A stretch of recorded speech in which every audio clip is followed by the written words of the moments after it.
I'd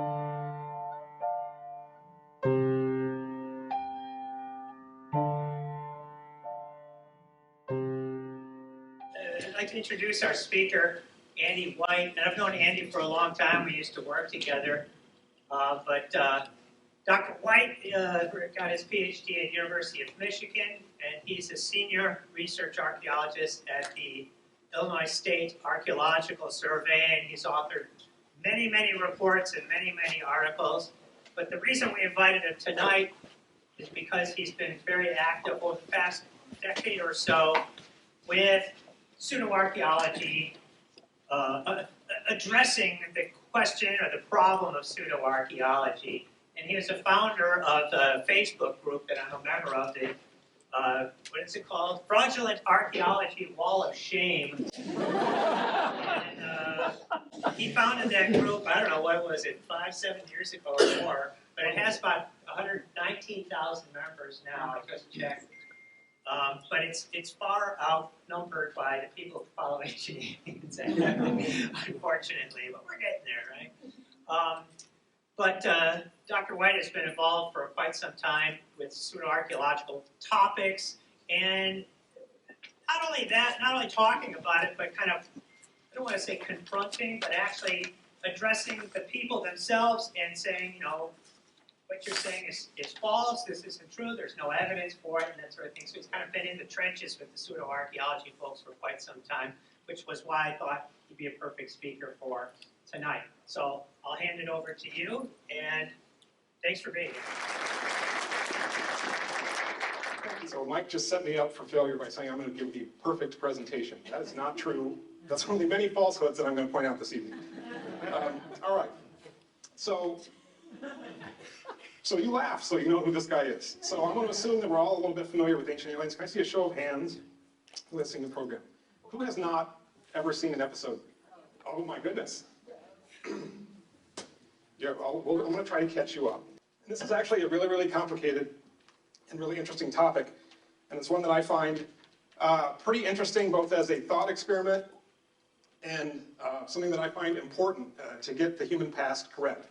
The overriding claim of ancient aliens is that intelligent extraterrestrial beings visited Earth in the ancient past and influenced human culture, technology, religion, and biology. That sounds fairly benign. Turns out that it's not. Most of the people who raise their hand in here probably are familiar with this as the kind of flagship of ancient aliens. Some of you probably know his name. Do we? Does anybody know his name? What is it? Correct.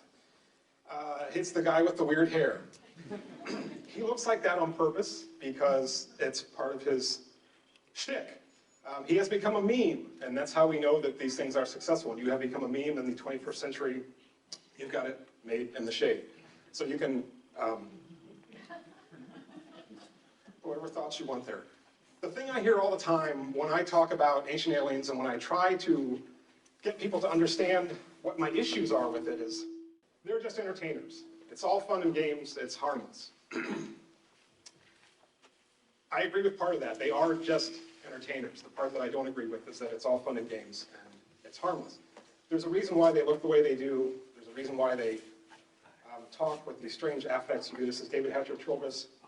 If you heard him talk, you would recognize immediately who you're listening to, and the shirt there is kind of making fun of him, but also making him cash at the same time.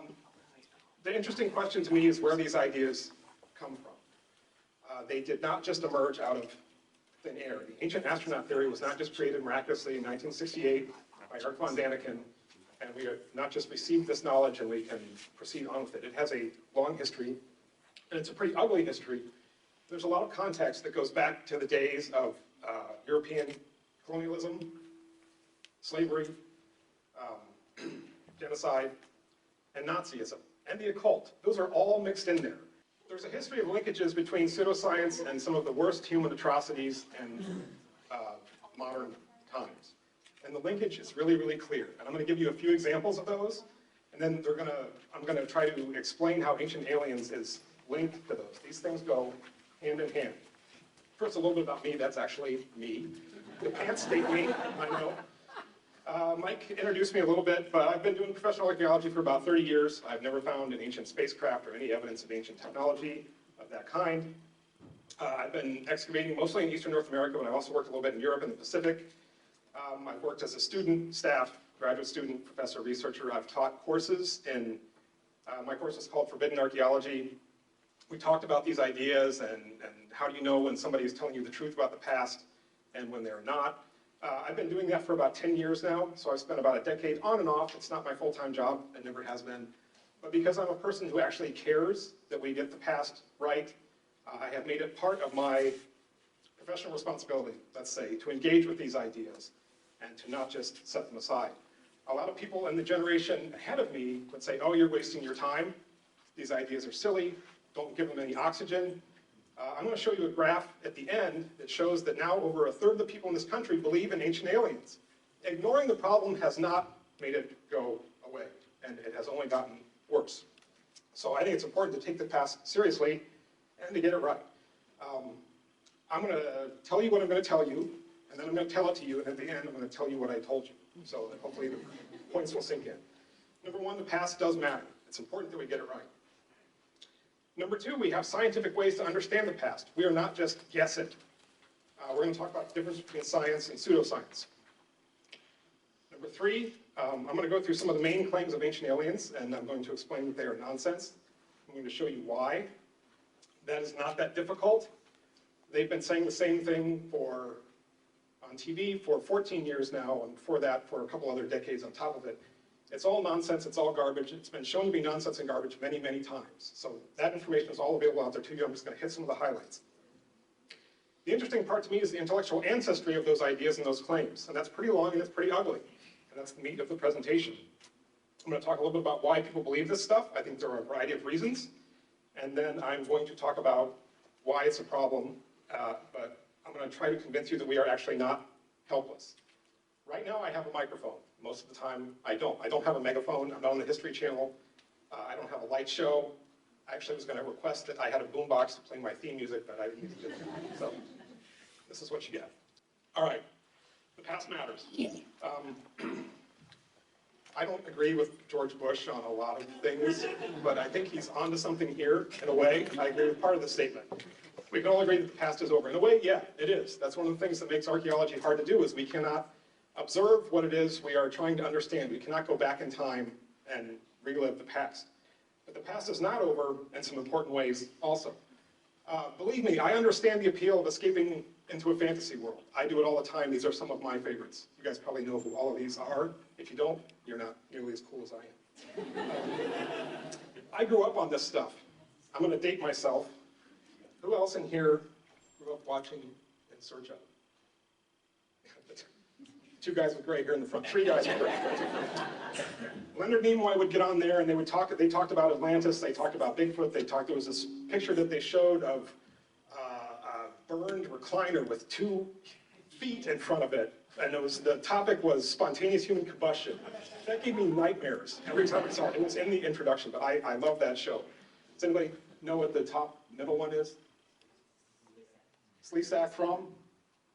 Land of the Lost, where they go down to the Hollow Earth and there's dinosaurs and aliens, all kinds of other crap in there. Anybody know that show up there? Top. Space 1999. This guy knows them all. We all know this one, right? Lost in Space. Space Battleship Yamato, one of my favorite animes that I had to get up really early, like 5 o'clock in the morning to see on TV. And then, of course, the original Doctor Who is the best of all Doctor Who's. Archaeologists have spent a lot of time trying to understand how the past links to the present. And we have a lot of really, really good examples.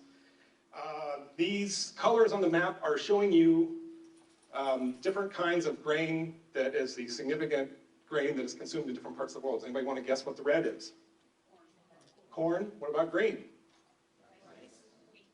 Wheat. And then purple would be?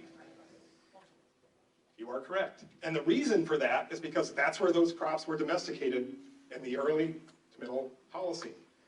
There are ways that we can understand the non-randomness of the world that have to do with understanding what humans have done in the past, their behaviors, all these kinds of things. And archaeology is the science that lets us tease those things out. Our ideas about how the past unfolded are directly linked to how we treat each other today. So this, what happened in the past stays in the past, is true, but it's not really true. I think the past is an arena where we really want to separate fiction from reality. Here's 3 examples where a faulty interpretation of the past was used to be a party to great, great human suffering. Colonialism, Polygenism. Does anybody know what Polygenism is? That's the idea that races were created separately, that people with brown skin were created separately from those with lighter colored skin. It was key to justifying hundreds of years of slavery, saying that these people are not actually human. That's the answer to the question, where does human variation come from? That's something that archaeologists and anthropologists are really, really interested in, and we want to get that answer right. The Nazis loved fake, fraudulent archaeology. They use it to justify their invasions of Poland and Czechoslovakia, taking over lots of Europe, and their story ties into ancient aliens in some other interesting ways too. Native Americans were removed from eastern North America based on fraudulent claims about the past, that their ancestors did not build the sophisticated earthen mound structures here, that that was some other previous race, and that therefore they didn't have any more claim to the land than white European settlers did. So the answer to who cares, you should care, is my answer. Getting the human past right actually matters a great deal. If you look back at some of the worst chapters in human history in the last few hundred years, pseudoscience is front and center in a lot of them. Many of these quote-unquote alternative ideas that are still bouncing around today can be traced directly back to colonial racism in the 18th and 19th centuries. It's about how we classify people, what the differences between people mean, how people should relate to one another, who has rights over what territory, that sort of thing. It's a spin cycle. Look, I found a GIF of the actual spin cycle. When you start getting into these ideas, you will become disheartened at how many of them you can find a very, very similar formulation that dates to 1840 or 1850 or 1790 or whatever. The reason why pseudoscience doesn't ever get out of that cycle and keeps recycling the same thing is because they're not doing one of the important parts of science, which is actually testing their ideas and throwing out the ones that don't work. And that's one of the main differences between science and pseudoscience. The core things that are included in my definition of science anyways, it's a system of acquiring knowledge. We are trying to learn something. The subject is natural phenomena, and I have natural in quotes there. It's not natural as opposed to cultural, but it's natural as opposed to like things that are physical, that we can see empirically, that we can observe and do experiments on even. And it relies on those experiments and observation to build understanding. The capacity to prove things wrong is what makes science cumulative and self-correcting. Nobody knew anything about dinosaurs in the 1600s. People were finding bones of things that they knew were not animals that were still alive then. Before Darwin and other people were writing about the theory of evolution, the idea was that there were essential types of things that never ever changed. So humans had a hard time kind of putting these into their frame of reference. So we find a giant bone in 1676. It looks like a femur bone. Maybe that's one of the giants from the Bible, so we'll call it the femur of a giant human. It also looks like a part of the pieces of a male anatomy, and they called it that also, but I did not put that on my slide, but I'm sharing it. As we find more and more bones of this dinosaur, it's interpreted in the 1850s as a giant quadrupedal reptile. Now we know that Megalosaurus is a bipedal theropod dinosaur. We have a classification system. We know a lot about its anatomy, its behavior. We have enough complete skeletons or enough skeletal parts that we can understand what this creature looked like. Every single one of these interpretations, including the one that's now, was probably wrong to some degree or another, but they all made sense at the time, and the scientific process of weeding those out means that it's working. It doesn't mean that, hey, science got that wrong in 1676, you shouldn't trust science. I think about it in exactly the opposite way. It's like, look at what we have learned in thinking about these things. You know who this guy is? Looking at who is it? I don't know. It's Aristotle. I thought you all knew each other. He's widely considered to be a pretty smart guy, right? If I gave you a quiz, which I'm going to do with a few questions on it, we'll see how smart you are and how smart Aristotle is. The Earth is at the center of the universe. True or false? False. You are correct. The organ used for thinking is the heart or the brain. Some animals spontaneously generate from the mud. That's false. All things are composed of air, water, earth, and or fire. False. The lungs serve to cool the body. You're a little bit unsure about that one, but you know that it's false. Aristotle would have answered every single one of those wrong. It doesn't mean that you are smarter than him. That means that you benefit from the 500 years of inquiry into the natural world that has been done during the modern era. We know a lot about the world, and it's because of science. It's not because of guessing. This is the way I kind of conceptualize science. There's an inductive side where you have a bunch of stuff out on the table in front of you, and you can synthesize an explanation to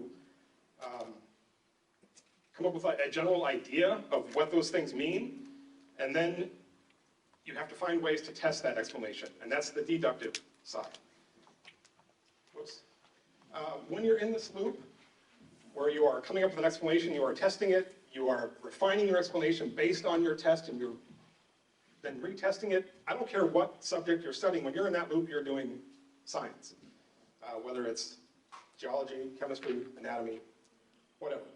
Archaeology is particularly challenging science to do in this loop, and the reason is we cannot observe exactly what it is we are studying. We can measure bones, tools, pots, dig up features, houses, whatever. What we really want to know about is human behavior and the human societies that those link to, so that is our avenue to do that, but we can't actually go back in the past and look at those societies, so we have to take this other step. Archaeology is hard to do. I would argue actually that it's one of the hardest social sciences because we are so far removed from our object of study by time, and because the residues we have to look at are such an impoverished part of that rich human behavior. It's difficult to do, and it's even harder to explain. And I would argue that it is probably the easiest of the sciences for pseudoscience to invade for those reasons. They can always make the argument, and they do, you know what, you weren't there either. In 2000 BC, so our explanations are equally valid. You don't know, you weren't there, you didn't see it. How do you know? How do you know what you're talking about? So that gives room for a pseudoscience to germinate. Pseudoscience is not just bad science, it's non-science that pretends to be science, and that is a critical distinction. And there's quite a bit of it out there. I had to slide up to my classrooms, and I was making fun of them holding their watermelons, and they're like, you know what, you do that all the time, and I'll probably do it a lot during this talk. But, so what constitutes evidence? Is it the watermelon you're holding in your hand, or are you going to produce something else? When you hear the phrase, get ready, what you're about to hear is going to change everything, you know, it should be a red flag for you. I throw watermelons to all of my friends. Pseudoscience attempts to insulate itself from scrutiny. They don't want their ideas to be tested. They're not looking to have a cumulative refinement of knowledge. They are looking to make an argument. They are hanging out here on this side, on the induction side. They're looking at the Nazca lines, at the pyramids, at other things and saying, you know what, this is all aliens. If you ask them, how would you test that idea? They don't have a good answer for it. And they don't want any of those pieces of evidence to be tested either. They don't want you to be on the deductive side, to be able to ask those questions, to be able to challenge them. They want to hang out on the inductive side forever. I like to use metaphors, so I'm going to give you a couple of them during this talk. This is a bowl of tomato soup. If I want to make a good bowl of tomato soup, I want to make sure that I only include the good tomatoes and not the rotten tomatoes. I have to have some mechanism for throwing out those bad tomatoes before they get into my soup. If I want to have a strong, robust interpretation of the past, I need to be able to throw out those bad pieces of evidence and not include them in the story. And that is what pseudoscience is lacking. They don't want to do that. There is no testing mechanism. And that's why science works and pseudoscience does not. I do not want to eat tomato soup with that tomato in it. I don't want to tell the story of the human past with stuff in it that is obviously not true. So we end up on the same day, different day, same dirty laundry. Okay, so let's hit some of their main claims. And there's good news and there's bad news. So I'm an archaeologist. We study material remains. So I like claims that come with evidence, that come with something that I can study or ask a question about. Some of their claims do come with evidence. They're actually basing a lot of their narrative on things that you can touch and feel and measure and understand. So that's the good news. Notice I did put evidence in quotes. You almost always have to. The bad news is that none of it holds up to scrutiny. I cannot claim to have looked at every piece of evidence from Ancient Aliens that has been on that program since 2010. I would be really surprised if I ever saw anything on there that made me go, you know what, maybe there really is something to this, because every single one that I've ever looked at, and this goes for all of the other archaeological pseudoscience that I've looked into, none of it holds up. None of it. It's all pretty bad. When I was preparing, after Mike asked me to do this talk, I kind of revived my YouTube channel, and I did a video asking, because I didn't want to watch many, many episodes of Ancient Aliens. So I wanted someone to tell me what the newest, best evidence for ancient aliens is. Was there something new that I should know about? And the answer that I got was none. Crickets. Nobody has anything new. If there's something brand new out there, I am not aware of it. A lot of this stuff is the exact same as it was in Erich von Däniken's book in 1968. There's some wrinkles and other, new things, but so you hear the phrase, could it be? I'm going to use it a lot too. Could it be that Ancient Aliens is actually running out of gas? And I wonder if that's what they're doing in Evansville, Indiana on a Thursday night. No offense, Evansville is a great town, I am sure. But if these guys could be making money somewhere else, they wouldn't be traveling around the country doing their shtick live in little theaters. They're actually coming to Champaign, which is where I'm from, tomorrow. So that's a shame. They are, what were the tickets? What did the tickets cost? 50 bucks? 50 bucks. Dollar bills, y'all, if they need to be over there. Okay, so let's look at some of the foundational claims really quickly, and then we'll do a quick tour through some of their tactics, things that they use and ways they present things to make it seem like there's a persuasive argument. A lot of these foundational claims come right out of the book Chariots of the Gods, which is what Erich von Däniken wrote in 1968. There's a lot going. So the overarching themes that advanced technologies that are out of place in ancient history point to an alien origin. There is no other explanation for them. I'm just going to hit some high points here. You got your ancient flying machines, your ancient electricity, ancient nuclear warfare, moving very large rocks. And like I said, I'm a person who likes physical evidence. They talk a lot about myths and text, and those things are important too, and I guarantee you they get all that stuff wrong also, but I'm not going to go into that because that's kind of not my field of expertise. This is a really good video that this guy did. I think this came out, the show started in 2010, this might have come out in 2013. It's still on YouTube, it's 3 hours. He does a really good job of debunking a lot of the first season. So go find that, get yourself some popcorn and watch that. That'll take care of a lot of your worry if you ever think, maybe this stuff is real. So quotes from Chariots of the Gods, I'm going to put in red so I don't have to put the citation up there all the time. The ancient flying machines claim starts off with the Nazca lines, which are in Peru. There's these geometric figures and figures of animals that are made by removing desert-varnished stones and leaving the white sediment underneath so that they show up. You can see them really well from the air. So seen from the air, the clear-cut impression was that this 37-mile-long plain of Nazca was an airfield. Enormous drawings that were undoubtedly meant as signals for a being floating in the air are found as mountainsides in many parts of Peru. So the idea is, why would they go through all the effort to build these huge things which are impossible to build from the viewpoint on the ground if you can't even see them from the ground? So they must have been signaling to beings that are in orbit or coming down and telling them where to land or whatever. Why did they do all this if they had no idea that flying beings actually existed? The two main claims from this, and this is what I would teach my students, is whenever you get a claim like that, you try to boil it down to its essence. What are they actually saying? What's the evidence for it? So the two parts of this I would say are you can only see these things from the air, and it's impossible to make them without modern technology. That's why they're an unexplained mystery.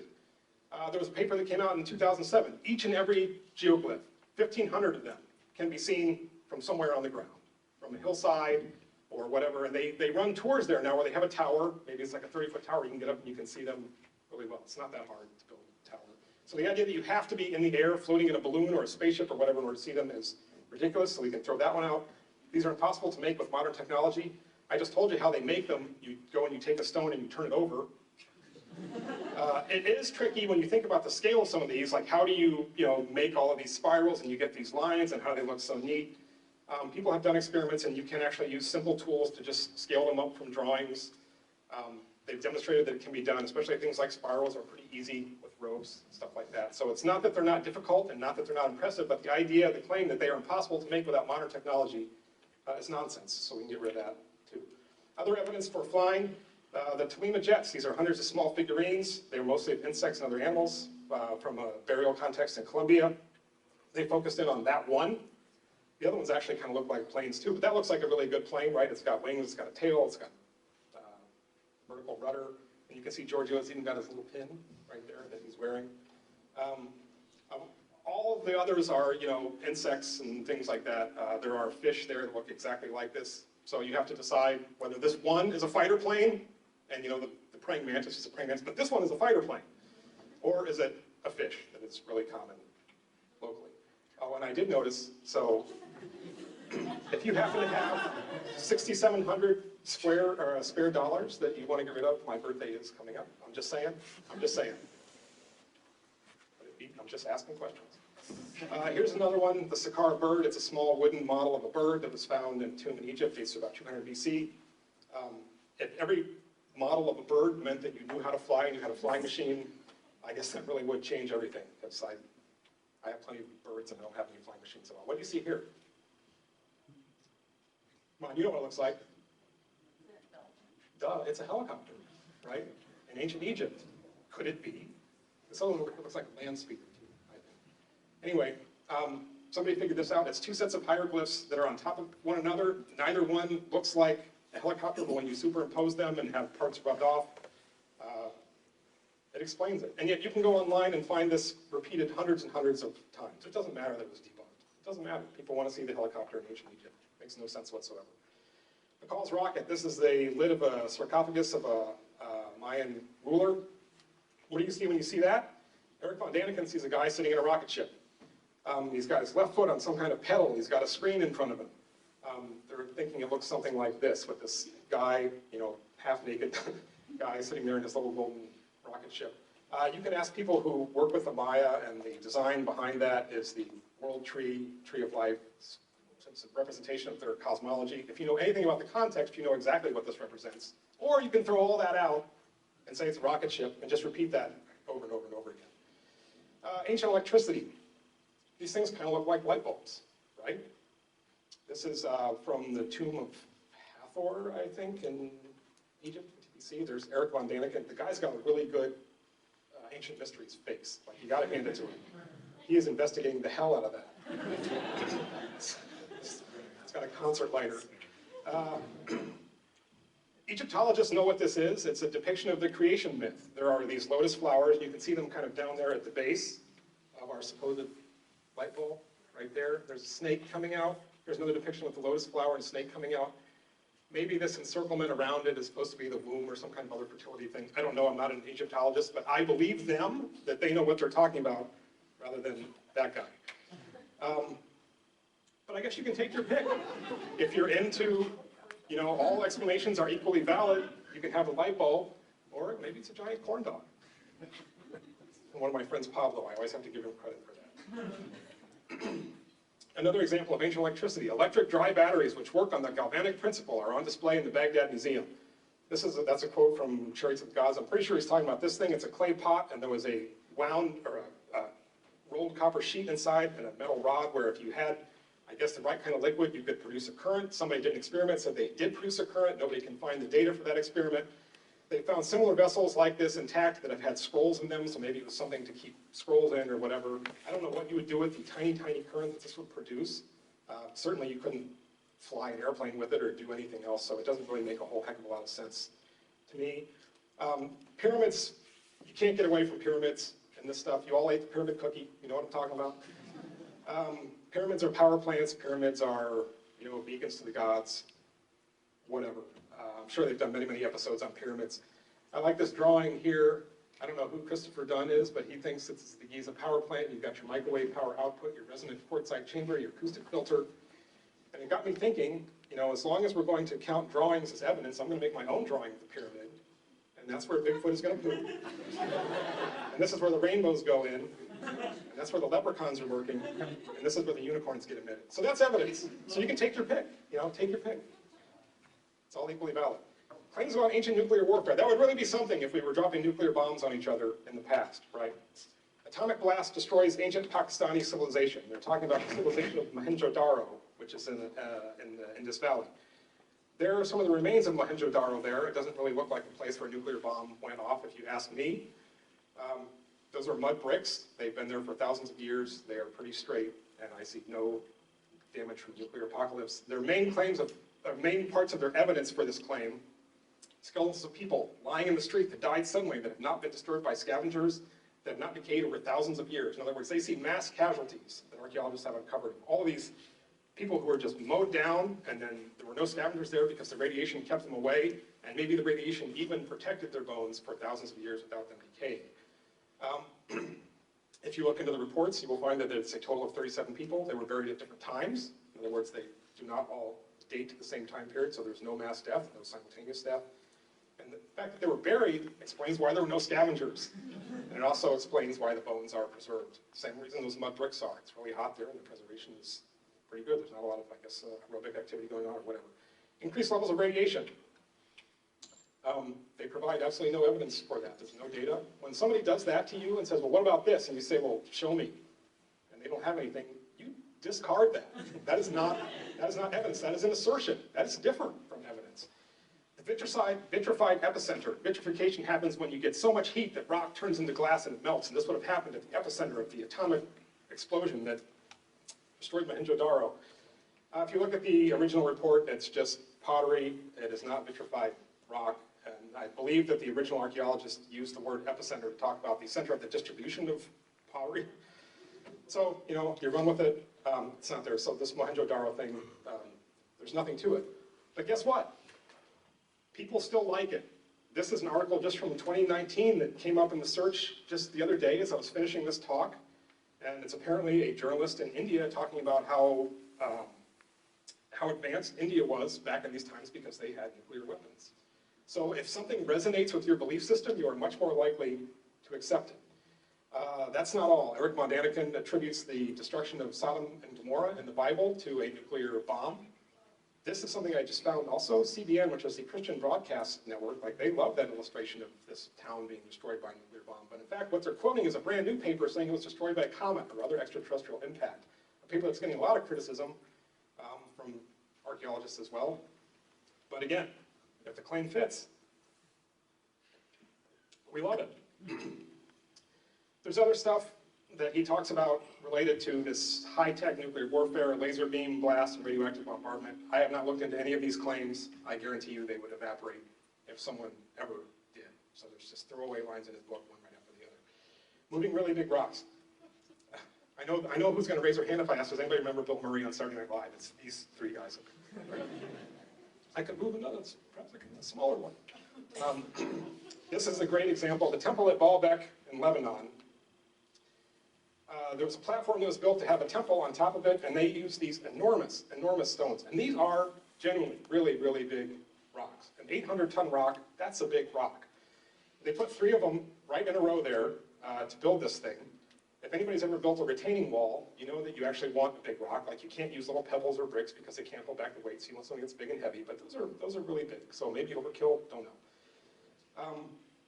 Ancient alien theorists will point to this and say these stone masses are so large we could not possibly have moved these today with that kind of precision. It cannot be done.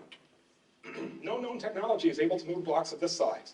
Guess what? It takes you 20 seconds on the internet to find a mobile crane that you could rent that is going to lift 1,200 metric tons. It can move every single one of those blocks probably in an afternoon. Does it matter? It doesn't matter. They will just keep saying the same thing over and over again. And that's not even the strongest one. If you built one on site, you can have it move much larger stuff. This was probably a Roman construction. And this is a pro tip. I would never bet against the Romans' ability to move anything, anywhere, to build anything. There's a reason why Roman roads and Roman construction still exist today. They were pretty good at this. They didn't leave a detailed blueprint behind. You can have a lot of buildings today that are destroyed in 500 years. Go find new plans somewhere. Like they're not going to exist. That doesn't mean that aliens did it. This is the stone of the pregnant mother, also at Baalbek. 1,000 metric tons. It was not successfully moved into the building. What their plan was, I don't know. They quarried the thing. They didn't get it to where it was supposed to go.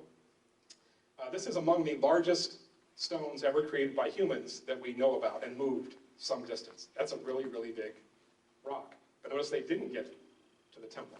However, it's not the biggest one moved by humans. The biggest one moved by humans that I know about was actually in the 1700s, and we know all about it because people witnessed it, and it was in Russia. They were going to build this large sculpture, and they moved a stone called the Thunderstone, which weighed 1,500 whopping metric tons. It took 400 men, 9 months to move it 6 kilometers. They didn't use horses. They used these little capstans, and they used sleds, and they carved the thing as they were moving it, so the weight was getting lower, so it was ready to put this horse on by the time they got there. So the orange one in the background is the original size, and then pinkish one in front is what it was kind of whittled down to. But that's a really big rock. No one's suggesting that aliens did that because we saw it happen. And we know that people with ropes, a bunch of people with a bunch of ropes can move some really big stuff. Like that's one of my takeaway points from this lecture today. Get enough guys with ropes and give them beer, you can move on. And of course the Great Pyramid. These guys will assert over and over again that there are so many problems that you could never build, nobody could ever build the Great Pyramid. There is no other way to explain this. The structure should not exist. It's incredible. Egyptologists and archaeologists will quibble about how it was done, but nobody doubts among the professional community that humans did this and that they did it with Egyptian technology and smarts and engineering. And it's not to take anything away from how fabulous the Great Pyramid is, but it is doable. They did it. There it is. We have pictures showing the Egyptians moving really big rocks using, guess what, guys with a bunch of ropes on sleds, pulling things over the sand.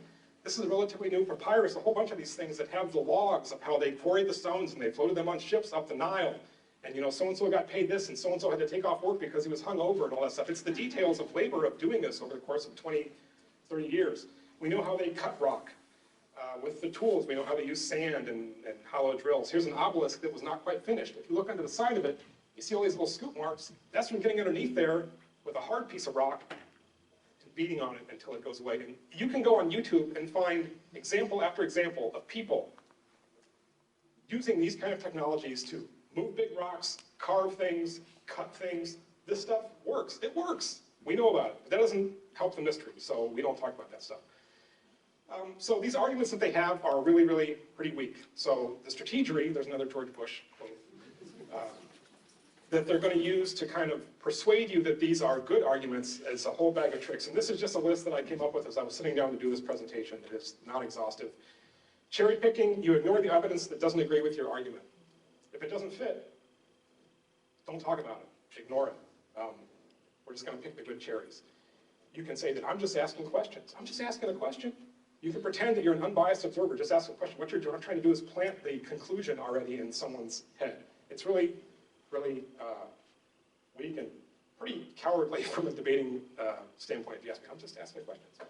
You can ask loaded questions, where the conclusion of the question or the assumptions are in there that if somebody answers it the way you want them to answer it, it feels like they're kind of acknowledging that the assumption is valid. Why is the government hiding evidence of ancient aliens? If you start explaining why they're hiding evidence, you just admitted that they're hiding evidence of ancient aliens. That's a loaded question. We do that all the time. An unfalsifiable hypothesis. It is possible when you're in that inductive-deductive loop that you can frame your ideas in a way that they cannot be proven wrong. I can tell you that this teapot, or one very similar to it, is orbiting the sun right now. Can you prove me wrong? Nobody in here can prove me wrong. Does that mean I'm right?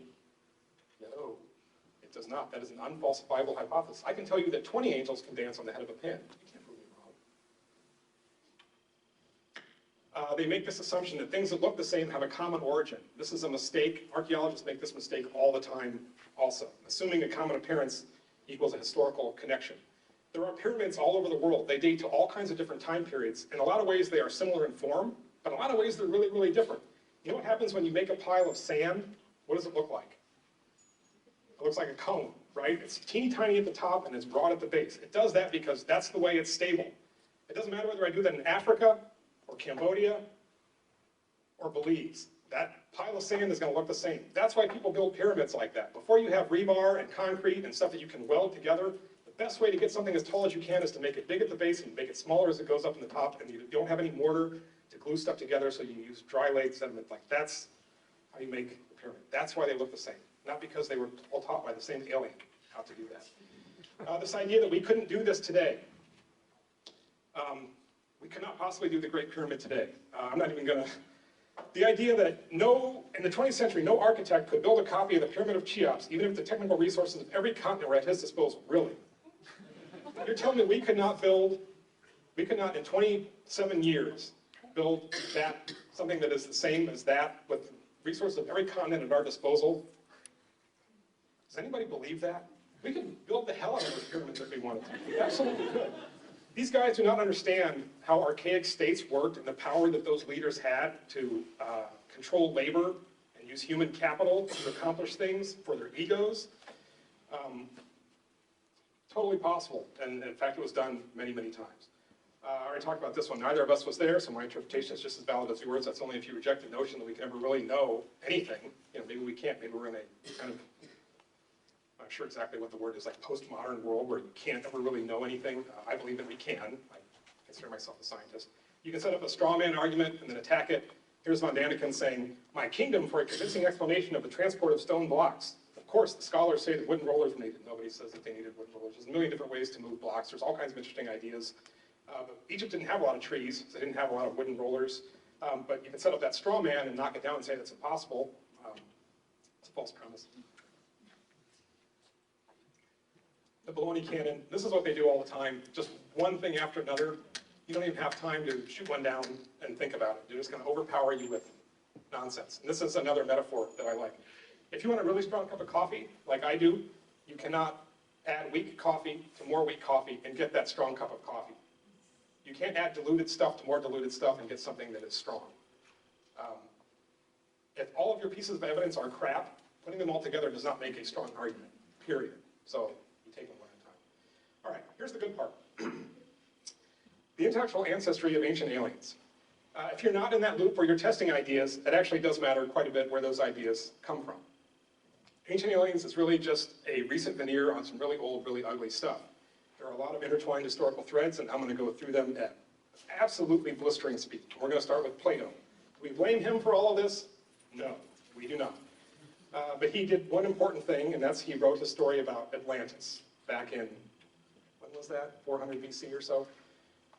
This was a story he wrote. It was a powerful empire that existed about 9500 BC, and it was outside the known Greek world. This is an ancient, or kind of depiction of what the Greeks thought the world looked like. So the Straits of Gibraltar are there. So Atlantis was out here somewhere in the ocean. Most scholars think he made the whole thing up. There's no other Greek philosophers who talk about it. There's nothing about Atlantis in ancient Egypt, though some people claim there are new documents surfacing, and we shall see about that. Unlike other civilizations that prove to be true, like Troy, there aren't any other artistic depictions of Atlantis. There are no poems about Atlantis. It was not part of Greek culture. It was a story that Plato told. So put a pin in that for now, and we're going to fast forward to the age of European colonialism, which I put about 1400 to 1945. This is when European countries were outfitting ships to sail all over the world and quote-unquote discover places and see new people and make all kinds of new friends, and they encountered many unfamiliar plants, animals, and people. This was the beginning of classification and taxonomy. So all of these plants and animals and people that they had never seen before had to have some kind of place in the natural world, so let's organize them. And they did that with people. Now, I think most people would understand race as a socially constructed category. Humans vary, and that biological variability has a geographical component. We can recognize that, but as far as what race is, as far as types, that people's language and intellect and cultural behavior all go along with their physical appearance, we have hopefully discarded that notion by now. But in the 17th and 18th and 19th centuries, the notion of race was really, really strong. These white Europeans were going out and they were coming across these other groups and they were trying to essentialize them and put them into types. And remember, again, this is before Darwin wrote anything about evolution or things changing. So a giraffe was always a giraffe, an elephant was always an elephant, and this human with dark skin was always a human with dark skin. There was no way to explain how those things were related other than calling them separate. The main source of information about the past at this time was the Bible, at least to Europeans. So what does the Bible say about all these people that we're discovering in North America and South America and Australia? It says absolutely nothing. So how do we explain where those people came from? There are two main things you can say. You can say that either there was one creation, that all the races are the same somehow, and that's monogenism, or you can say that they are actually separate species. And I put consistent with the Bible because that seems to be consistent with Genesis, and I put inconsistent with the Bible because some people, Bible-banging people, especially in the southern United States, still manage to hold in their heads polygenism at the same time as they would hold the Bible and the others. So I'm not exactly sure how they rationalize that. There were serious questions as Europeans were encountering all these other people. They actually wanted to know whether indigenous peoples are fully human. Did they actually have souls? Could they be saved? These were serious things that were debated at the highest levels of the Catholic Church. One answer we got in the mid-1500s was yes. The indigenous people of South America were actually people. They did have souls, so therefore we should convert them to Christianity rather than subjugate them as slaves. That was one approach. That's not the approach that happened everywhere. Polygenism, this idea that there were separate creations, was used as a justification for slavery. This is a famous American racist, Josiah Knott. He is seeing kind of a continuum between Caucasians and orangutans, and people with dark skin are somewhere in between there. They are not fully human. Therefore, we can subjugate them, and that's perfectly aligned with the Bible. That's the argument. So these racist, pseudo-scientific interpretations of human variation were very important to maintaining slavery. If you want an example of how understanding the past and where human variability comes from and how that has consequences, that's a pretty good example, I think. You want to get that stuff right. They did not get it right. Modern Egyptology begins around 18... Did anybody see that new Napoleon movie? I didn't like it. I thought it was stinky. But they did have him go, and they showed him in Egypt, which was good. They recreated this exact painting here. So he invades Egypt in the early 1800s. And that's kind of the start of Egyptology, of the serious study of Egypt. There's a big question of race there, because guess what? Egyptian art shows people with all different skin colors. They've got light skin, they've got dark skin, they've got brown skin. So who was responsible for ancient Egyptian civilization? It was a tough question, because the link between race and civilization seemed really secure to Europeans before they started finding these other civilizations that were, in fact, possibly not built by white people. We go back to our famous racist, Josiah Knott, and he says that the civilization of Egypt is attributable to Caucasians because civilization does not now know, or never has, as far as we know from history, been carried to this perfection by any other race than the Caucasian. You kind of can't get any more racist than that. That was a common sentiment at the time. This is still being asked today by ancient aliens people and by other pseudoscientists. They want to see these, they see these Egyptian depictions of people with blue eyes, light skin. Therefore, those are the people who really built this amazing pyramid, not any of the dark-skinned people. Explaining ancient Egypt wasn't the only problem for European racists. There were civilizations that were noted in Mesoamerica, South America, Middle East. Sumer was discovered a little bit later, China. Where did all those civilizations come from? This was their logic. We're civilized now, white Europeans. If non-Europeans don't have civilization now, perhaps they aren't capable of it. In other words, why haven't they risen to the same level as we have, as white people?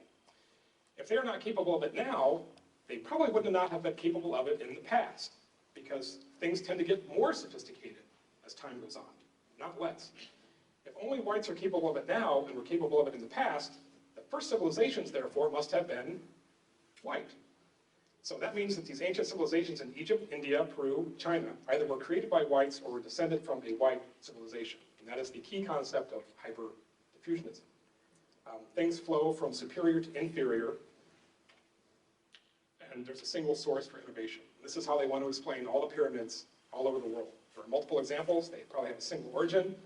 Because things go from superior white to inferior non-white, those would have to be white civilizations. Those pyramid-building civilizations in Mesoamerica, South America, the ziggurats of Sumer, kind of had to be white to fit into this worldview. So this logic led to attributing all ancient civilizations to whites. And here is the, I'm not sure whether that's supposed to be Viracocha or somebody. Looks like it's like the white Jesus. You know, it's this white dude with a beard. And he was the person, the god, that brought civilization and everything to the Aztecs or whatever. An example here in the United States,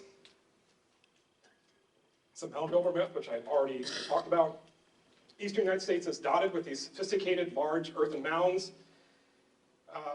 The Native American peoples that were living here at the time of European contact, especially after going through all of this post-contact disease and other kinds of stress, didn't look like people who could have built those kinds of things, and it was convenient and necessary politically to detach Native Americans from their history in order to justify moving them out. And by removal, what you're really talking about is genocide.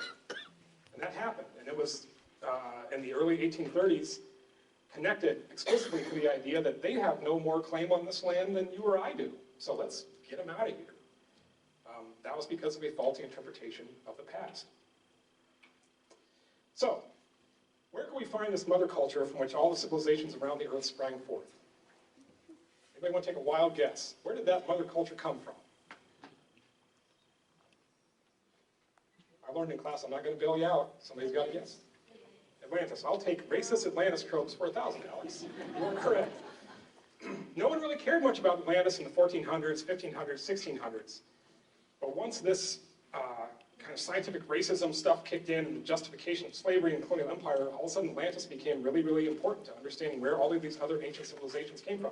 The idea gained steam in the late 1800s with Mayanism. Augustus de Plongeon, a famous French racist, said that actually the Maya were the original culture and they went and formed Atlantis, and after that they became the ancient Egyptians. And you have to remember also, this is way before archaeologists had figured out a lot of stuff about the relative places in time, how much time we're talking about, all these things unfold. There was no radiocarbon dating. There was very little way to understand whether the Maya were before the Egyptians or whatever, so all of that was kind of out there. We know all that stuff now. It doesn't matter to the ancient aliens people, but like we know that these things don't all date to the same period in time, that a lot of these explanations couldn't logically make any sense. A politician in Minnesota, Ignatius Donnelly, was interested in this, and he became the father of modern Atlantis enthusiasts when he wrote The Antediluvian World in 1882. He was looking, and you can see on his little map of Atlantis, he's got Atlantis right there. And then all the white spots are like where the culture from Atlantis spread into North America and Central America, South America, and so on and so forth. So Atlantis is this mother culture. His version of Atlantis was using it to justify colonial empire, because there's no other way to have the non-civilized peoples of the world bear the fruits of all our abilities to civilize them other than having an empire, colonizing them, so on and so forth, because the savages cannot do it on their own. That is the bread and butter of colonial racist justification connected to Atlantis.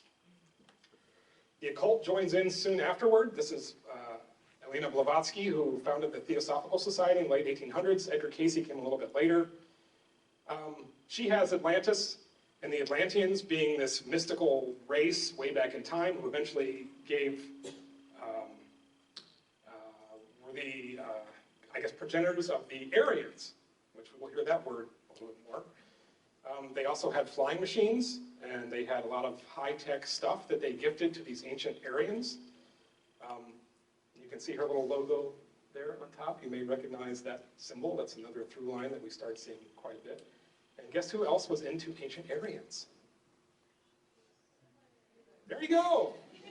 It's really, really a really short jump when you start getting this far. He was into the occult. He was into archaeology. He used archaeology in a lot of ways, a lot of pretty bad ways.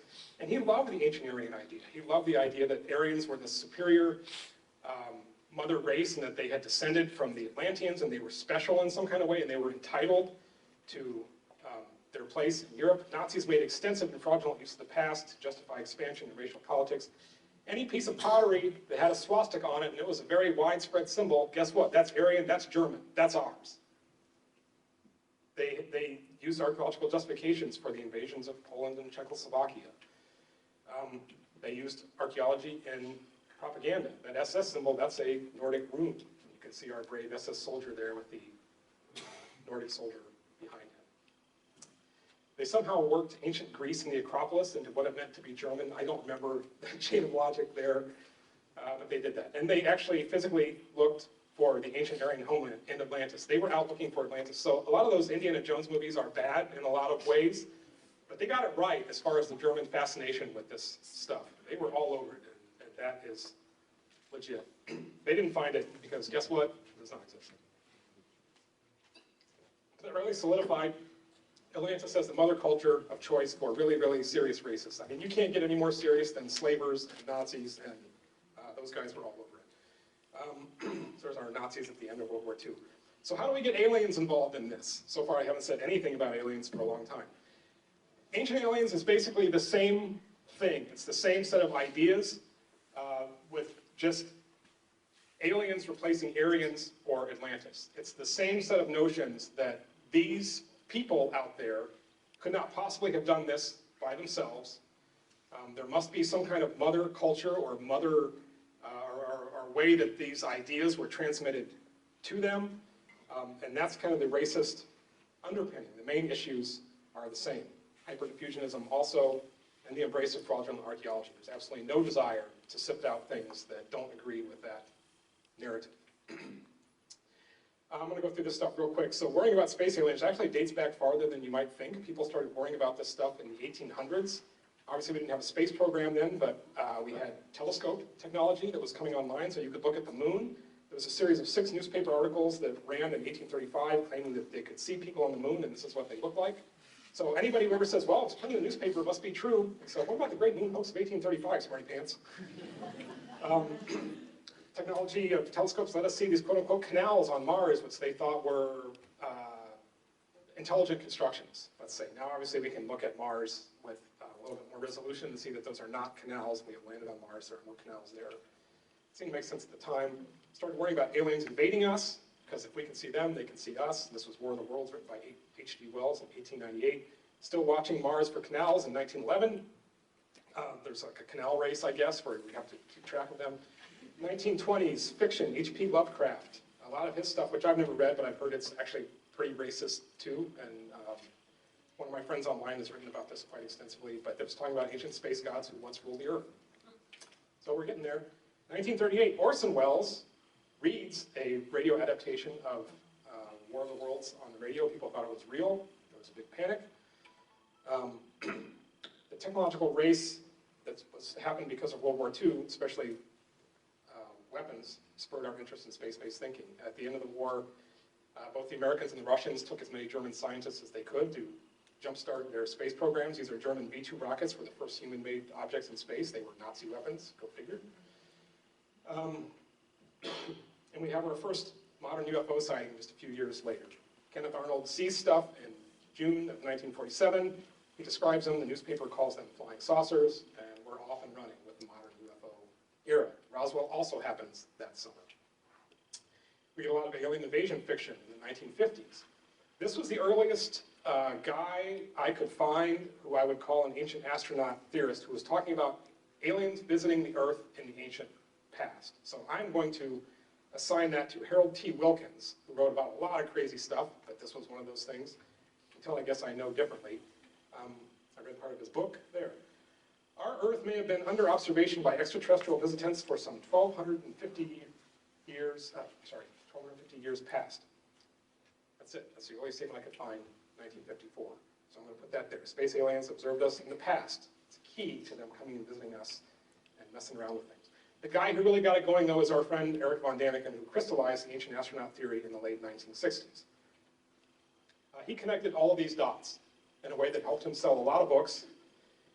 Pyramids, megaliths, Africa, ancient texts, Asia, mythology, South America, Europe. He wrote all this stuff out, and he published Chariots of the Gods in 1968. Sold over 70 million copies. They made a movie of it. They played it on TV. It was nominated for an Academy Award. You can find it on the internet now, and I really encourage you to watch it. It is classic 1971 TV, and it lays it out. And it's a pretty amazing historical document, actually.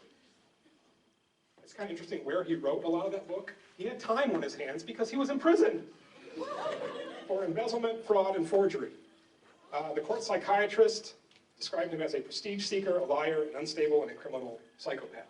So this was not a scholar who was going to the library. This was a dude in prison coming up with these ideas on what his next move was going to be. And it turns out he did a pretty good job.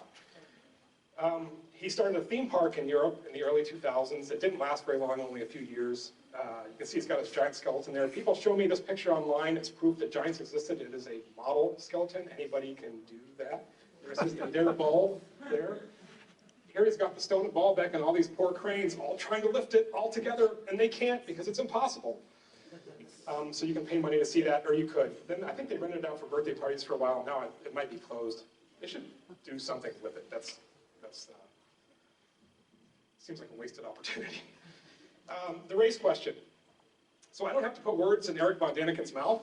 These are things that he said, that he wrote down. If you want to know what the founder of the ancient aliens theory thinks about race, was the black race a failure? And did the extraterrestrials change the genetic code by gene surgery and then program a white or yellow race?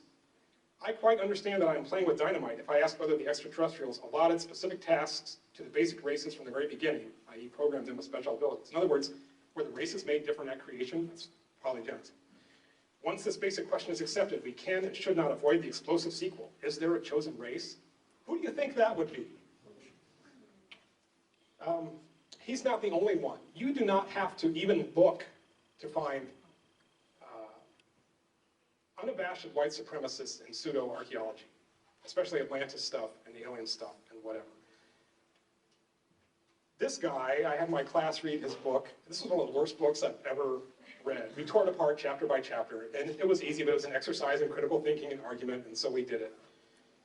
He took his logo from the Nazi eagle, like, he didn't even like try to make it look different. In fact, he tried to make it look as much like it as he could, I think, and he's obviously is who he is. And this guy over here, this is actually the second worst book I've ever read. It's Lost Race of the Giants. It was hard to get through. Patrick Chouinard, who also goes by Patrick Fox Chouinard, sometimes just by Patrick Fox, and now he's doing Aryan talk things. He does a lot of white supremacist stuff online. These worlds are connected, and they are connected intimately. I know a lot of you know this movie. This is actually one of my favorite stories. We all know this is the Blues Brothers, right? Do you remember the scene where they're going across the bridge and they make all the Nazis jump off into the river? You've seen that? Okay, that Nazi character in that movie who was in it at other times was based on a real person. That person's name was Frank Collin. He was the head of his own splinter Nazi party that he invented after they kicked him out of the Nazi party that he was in. They had a Supreme Court case about marching in Skokie, Illinois, which he wanted to do, and the Supreme Court let him, I think. I'm kind of foggy on the details at this point. But he was an agitator, and he was a Nazi. And if, you know, you can call people white supremacists and Nazis, and when they dress like this, like, they're not hiding. So let's look at Frank Collin's resume. He founded the National Socialist Party of America in the great year of 1970. He was convicted and sentenced to 7 years for child molestation in 1971. He went to prison in Illinois. He was kicked out of his group. Even the Nazis don't want child molesters, apparently, especially as their leader. He got out of prison. He changed his name to Frank Joseph. Same guy. Guess what he does now? He writes hyperdiffusionist books about Atlantis. Convicted child molester, Atlantis enthusiast, and former Nazi. He writes books about Atlantis. He goes to these conferences with these people and talks and sells books. That's his shtick. It is not difficult to fill up this Jeopardy board. I don't know, how many categories do they have, like, for questions? 5? Yeah, I could probably come up with 80 to put in the racist Atlantis tropes category. There's von Däniken in the middle, and these are all his apostles. There's Giorgio Tsoukalos and David Hatcher Childress and other guys who I don't know their name. They have carried on this mantle. They took it whole hog. Whether or not they would vouch for everything he ever said, I do not know, but they have run with this. They have run with the whole entire package. So they are carrying all that baggage, whether they want to or not. And you have to ask, I'm just asking a question. Either they know where all these ideas come from and they don't care, or they don't know. And I think, like, you know, which one's worse? But I'll tell you which one's worse. It's knowing. And they're not dumb. So whether they know or not, I don't know. So Ancient Aliens gets commercialized, started in 1968, by the Ancient Astronaut Theory, and it gets commercialized. And the show's been running since 2010, still on the air. As I said, maybe it's running out of gas, I don't know. So who believes this stuff? Like all other branches of pseudoscience and pseudo-archaeology that I know about, there is no one motivating factor. This is knowledge that I have gotten from interacting with these people online for 10 years now. Some of them are pure con men, and most of them are men. Most of them are white men. They're in it for the money. They know that what they're hawking is a bunch of crap, and they do it anyway. There are people that are in it for the religious aspects of it. They are true believers. There's also a lot of mental illness in these circles. And I'm not saying that to insult anybody or make fun of anybody, but there's a lot of it. Some of these people actually do not know reality, and they could not find reality to, you know, hit them in the head. There are people who are in it for nationalist reasons, like the story I showed you about India. There's the Bosnian pyramid. People latch onto these kinds of ideas if it serves their agenda. Then there are people who are actually genuinely curious. They do not know what to think. Because of that bag of tricks that Ancient Aliens has, they think that some of these arguments are persuasive, and they might make a little bit of sense. Aliens have visited our Earth in the ancient past. This is a 2017 survey, a scientific survey. 1/3 of the population thinks that is true. I'll tell you what, I think it's possible. If you look at the Drake equation, there could easily be extraterrestrial beings out there, and why would they not have come here? But if you look at the evidence, there is zero evidence for it. Find me the crashed spaceship, and then we'll talk. So I see absolutely no evidence for it whatsoever, but a lot of the population does. And you look at the Atlantis column there, 55%, that's over half. They can elect any president they want. then we have a majority. Here's the people who believe in conspiracies. Aliens exist, 29%. UFO crash at Roswell, 21%. Lizard people control politics, 4%. That sounds like a small number, but multiply that times how many people live in this country now? 365, 370 million, I don't even know. There's a lot. 12 million Americans believe lizard people run our country. And incidentally, this is a totally different topic. If you scratch the lizard people a little bit, you don't have to scratch very deep at all until you come across anti-Semitism. They're like crazy, like absolutely crazy. When you're operating in the belief framework, you can be exposed to all kinds of facts. You're going to believe the ones that confirm your beliefs. That's it. You're going to cherry pick those whether you know you're doing it or not. You don't want to hear anything that is going to rattle the cage. The ones you're going to see are the ones that already resonate with what you think. Confirmation bias. I think these things are a mutually reinforcing circle. People see things in the past that reinforces their worldview in the present, and then their worldview in the present colors what they can actually see in the past. It's hard to get people out of that loop. And I'll tell you what, as far as the religious people and the con men, if you're trying to change people's minds, those are hard targets. The soft targets are the people who are actually curious, who are willing to listen. You need to identify those. If we're not operating in the scientific framework, if we're not actually trying to find out what happened, if we're just presenting our agenda, is it not a religion? Is it not just a belief system? And this video here, which I'm not playing any videos, so I'm not linking to it, but that I think is a Christian video that's asking people, are you sure you want to do this? Because this actually conflicts with what we're trying to teach you in Sunday school. There are organized religions that are now built around this idea that ancient aliens visit the Earth in the past. Due to their highly advanced technology, they were considered as gods by our primitive ancestors and often referred to as Elohim, which in ancient Hebrew meant those who came from the sky. This is the Raelian religion, which according to their data and outside data has been growing steadily. I don't know how many people there really are now, 90,000 across the world. In 2013 is not that many, but it looks like a growth industry. I would ask you once again to look down at that medallion the guy is holding and look at the center of it. The swastika is so freaking popular. I don't know. So what can we do? Poke it with a stick. What do you actually do about this stuff? Once you decide, and I hope that at least some of you decide that it's worth your time to do this, the internet is tough. And I attribute the rise of the internet to the popularity of a lot of this stuff right now. It is an uncontrolled environment that lets information and misinformation spread like crazy. And it is not a fair fight at all. We are far, far outnumbered. There are many, many different battlefields. There are books out there, which some people, including me, will still read books. There's stuff on television. Some of these shows got canceled, thank goodness. This is an old slide. Everybody ever see that mermaids thing? I got sucked in by that for the first few minutes, like, wait, is that real? And no, it's not, but they never tell you that. There's alternative news websites. Anybody can have a website. Who knows? Somebody knows Steve Quayle? Don't even get me started. There's social media, podcasts, discussion forums. It is impossible. You can play like 8th dimensional whack-a-mole and you still cannot figure out how to do this stuff. When you have videos that are getting 4 million views, I don't have 4 million of anything, and I never will. And probably you won't either. They have an array of megaphones that is really hard to match. There's a lot of skeptical voices online, and I did not update this. This is another old slide. People write blogs and they make videos and those kind of things are good. And there's actually a lot of younger people who are coming up and doing this on TikTok and other places where I am not active at all. And they have really big viewerships, which warms my heart because they're good at it and they're talking to their generation, which needs to happen. But we're still badly outnumbered. When you have a story that gets 3.5 million likes on Facebook and gets shared 9.7 thousand times, that voice is going to win. They're winning. And there's no silver bullet. If I had it, I would have fired it a long, long time ago. One thing we do have is we have the evidence card. So I would encourage you to learn how to use that evidence card and learn how to play it. And I'll take that over watermelon any day. Not everyone is going to honor the evidence card. I have had people get very upset at me. I have had people threaten to sue me.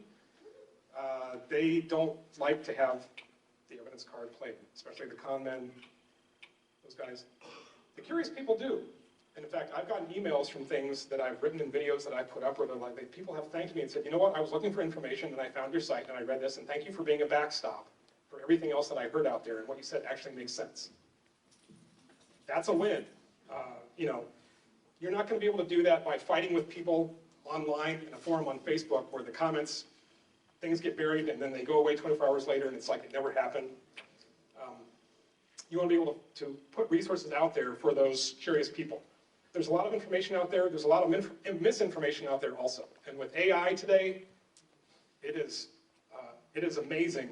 And I've actually heard some of these people who I've had in this presentation have said things, and I'm not going to name names, but it's like, we're going to use AI and we're going to crush you. Because they can manufacture evidence now in a way that they could not before. And if you want to believe something, if your audience wants to believe something, they're going to swallow it. That's it. So you need to hone your BS detectors, and you need to know how to play your cards. This is my plug for the Fraudulent Archaeology Wall of Shame, which has 19,000 some members now. I was the original member. I've now left it to other people to admin because it's a real chore. I'm happy that they're doing it, and it's a resource. And it's also a place to scream and tear your hair out a little bit and make fun of people because it's a safe space. And so if you come in there and hawk the ancient aliens thing, you will get banned very, very quickly. That's okay. We're allowed to have our safe spaces too. So I would say creating persistent resources has been one of the strategies that has worked for me. So like I said, you can argue with people in serial all you want. You might convince one person, but if you write something or create something that other people can find, I've got blog posts that I still get comments on and videos that people still watch that like I spent 15, 20 minutes, an hour, 2 hours on years ago. And they're out there. They're out there for people to find. And I think that's what we need. When someone looks up, the Dendera bulbs, like they should have a source that pops up that's not, this has been, because you'll see the pseudoscience stuff 20, 30 times in a row. So you need to have something else out there.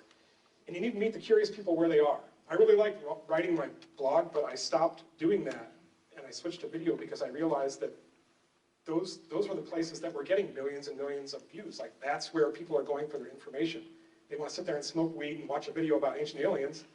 And you need to have a resource that they're going to find and where they're going to find it. So I haven't really been super active lately, but I've started trying to get back into it a little bit. But like I said, it's been nice to see other people doing it too. A couple of tips. If you want to remove an idea from somebody's head, an idea that's wrong, have something to put in there to replace that idea. You can't just say, that's wrong and you're stupid. You give them the right answer. You say, have you thought about this? Maybe it's this. This is something that actually fits that pattern much, much better. That's a much stronger and much more convincing argument than just asserting to somebody that they are full of it. And I understand wanting to do that, and I do it too, just giving them the finger and saying, I'm done with you. But if you're having a conversation with a curious person, take some time and figure out how to replace the bad information with something that actually makes more sense. Shift the burden where it should be. The burden is not on you, or it should not be on you, to disprove every unfalsifiable hypothesis that gets thrown at you. You need to ask them to make their case. What is the best piece of evidence you have for this claim? You say there were ancient flying machines. But don't tell me that there are all these different examples. Give me one. Give me the best one that you've got, and let's discuss that one. And then what are they going to come up with? Vimanas, the helicopter hieroglyphs, the Tolima tiny gold fighter jet. Then you're in an arena where you can actually have a conversation and go that doesn't make any sense and here's why. Don't let them hit you with the baloney cannon.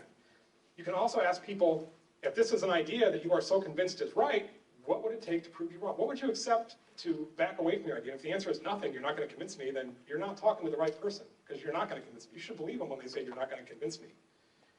You're not talking with somebody who's going to be with you in that loop of doing science. They are not curious. They are trying to convince you of their agenda. So if they can't think about what would prove them wrong, that's a good thought experiment, a good conversation to have. There have been a lot of quote-unquote crazy things that people have said that turned out to be true. You shouldn't necessarily discard ideas just because they come from somebody who doesn't have a degree or they might sound a little bit wacky. Sometimes those things turn out to be true. The great thing is that armed with an understanding of how to do science, you can separate the things that are true from the things that are not true. when I taught my forbidden archaeology class, I invited pseudoscience people into the classroom to make their best case so my students could ask them hard questions because, and I'm actually friends, is this being taped? It's going to go in. Hi, Jim. Jim Biera, the guy who did the Giants show, came and did my class twice, and I consider him a friend of mine now because one of the things that pseudoscience does, and it tries to insulate itself from scrutiny, there's not ever a chance to ask them hard questions. So he was brave enough to come up there and give his talk, and then my students had to figure out what to ask him to force him to defend his ideas in a critical context. I'm not afraid of talking about any idea. None of it. It doesn't matter. If it's false, it can be shown to be false eventually. So there's nothing wrong with entertaining ideas.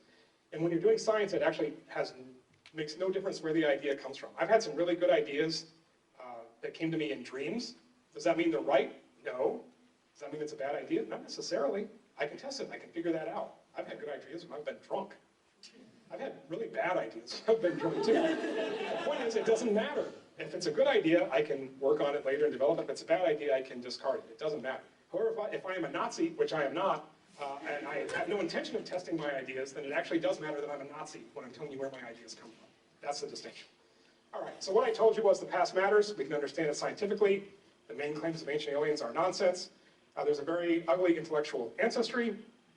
People believe this stuff for a variety of reasons, and it's a problem, but we are not helpless. And maybe, I'm hoping that some of it will actually just go away on its own, but I wouldn't be so sure. Do not assume that pseudo-archaeology is all harmless fun. The guy looks funny. He is funny. He might be the nicest guy in the world. I don't care.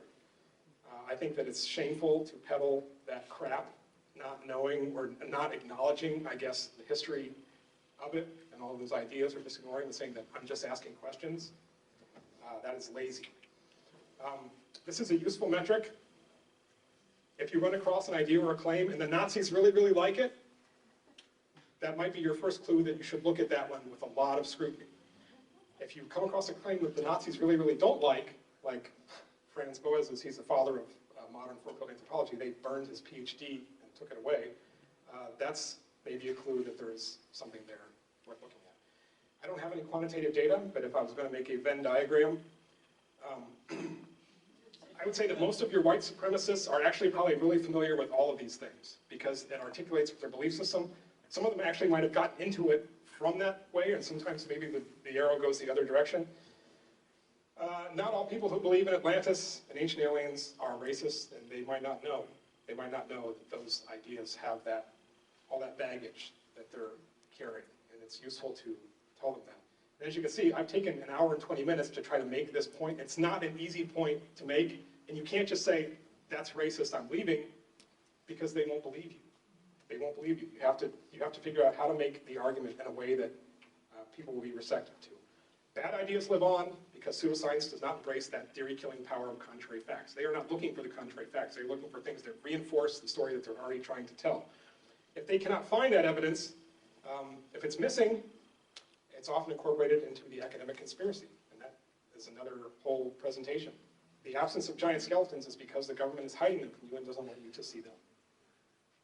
That's how they explain the lack of evidence. Why isn't there any evidence for that? Because the government won't let you see it. Because the Illuminati or whoever. Pseudoscience is hanging out there. I would like you to make sure that they have to answer to this side also. If you get a chance, ask those questions to make them understand that ideas can be evaluated and should be evaluated. And it's really difficult to stop this spin cycle, but ultimately I think it's worth trying. I have put some of my blood, sweat, and tears into it. I hope that some of you will too, and I want to thank you for the opportunity of talking to you in the University of Evansville and Southern Indiana. And thanks, Mike, for inviting me. It was so